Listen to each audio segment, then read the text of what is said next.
All right, today I'm going to talk about my favorite mechanism in Chronicles of Crime, a game with plenty of spoilers and none of them will be revealed here. This is a crime-solving game where players act as detectives trying to solve a mystery.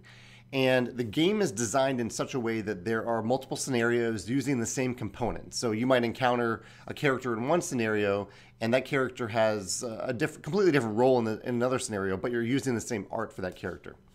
The mechanism I want to talk about today has a few different levels to it, so I need to explain a few things and what makes all of these levels work and work together so well. It's basically, the overall idea is the discovery element of the game, how you're discovering different things, how you're figuring out which clues are legitimate, and how you get information out of characters in the game.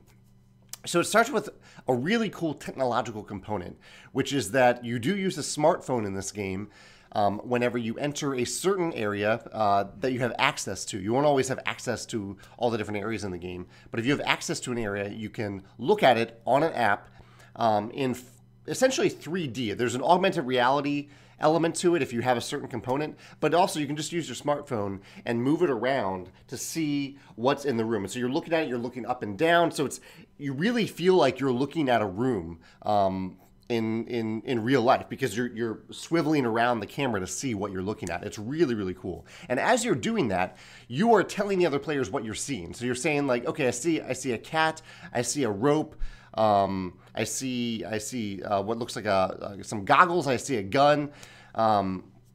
Whatever you're seeing, you're shouting it out. And the other players are using that information to look at, to pull out these generic cards that kind of cover a lot of territory. So like liquids here, liquids can cover a lot of different categories. And so for this certain scenario and this certain location, liquids might mean something different than in a completely different scenario. So all the other players are pulling these cards out of the deck and trying to figure out, and so just trying to figure out what you're saying and translating that into the more generic cards. That's the first layer. Actually, two layers. They're looking and then pulling out the generic cards. The next layer is, while you're still at that location, you need to take these items and share them with the people that are there at that location. So you're saying, hey, what's this food that I found? And a person, if it is actually food that you found, the person might say, oh, I didn't notice that. That's an important piece of cheesecake that you found. And then, once you do that, you'll get to pull a card from a different deck of cards that's a lot more specific. So it might say cheesecake.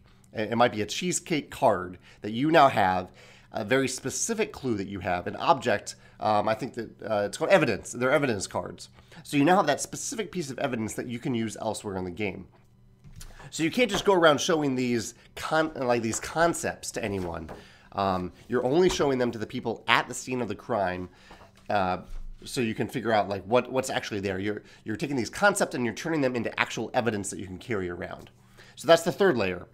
The fourth layer is the way that you communicate with people in general in the game. So if you take that cheesecake to a different location, you can show it to people at that location.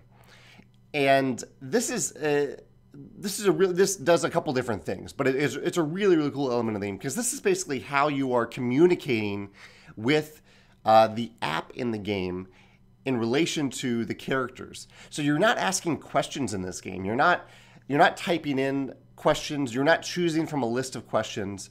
When you have a suspect or someone that you want information from, you have to show them evidence. That's how you get information out of them. You can also just talk to them and they might tell you stuff, but if you want to go deep with them and solve the mystery, you need to show them specific evidence.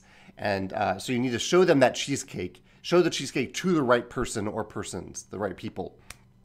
And when you do, they might react in different ways. Sometimes they might say, oh, come in and let's talk about this. And then you get access to a new room that you can, again, look around. Sometimes they'll get scared. Sometimes they'll explain what the cheesecake means to them or what it means in the greater scenario. So all these different layers, it gives players a real feeling of agency without making them feel lost, because sometimes like you don't know the right question to ask, and if the app is giving you the options for the questions, then it doesn't quite feel as thematic. In this case, it really feels like you're going around, you're looking at stuff with your eyes, you're gathering evidence, you're sharing that with people, or gathering concepts, then you're gaining evidence and showing that evidence to other people. It really feels like you're doing all of these things. And it's all tied together through the app. The app does it really, really well. It's really, really important in this game. So yeah, I was really pleased with how well the app worked and how this system of gathering clues and asking questions worked in Chronicles of Crime. I'm actually not sure how it could be expanded to other games without the app. Like, they do it so well with the app. I do like in games like in Time Stories where you use your eyes to look at actual first-person art. I think that's great because it really feels like you are looking at it through your eyes, not from like a bird's eye view. You are looking at the scenario, at the scene. But the addition of the concepts, the concept layer and then the evidence layer, I think is really, really cool in this game. Yeah, I really, really like that. And then how you interact with different people once you have that evidence. That's Chronicles of Crime. If you have a favorite mechanism in the game, there's some other cool stuff happening with time in the game, so that might be something that you want to bring up in the comments. But I'd love to hear your thoughts in relation to Chronicles of Crime, or if any of these mechanisms make you think of another game that uses something similar or inspires you to create something. I'd love to hear about that in the comments as well. Thanks.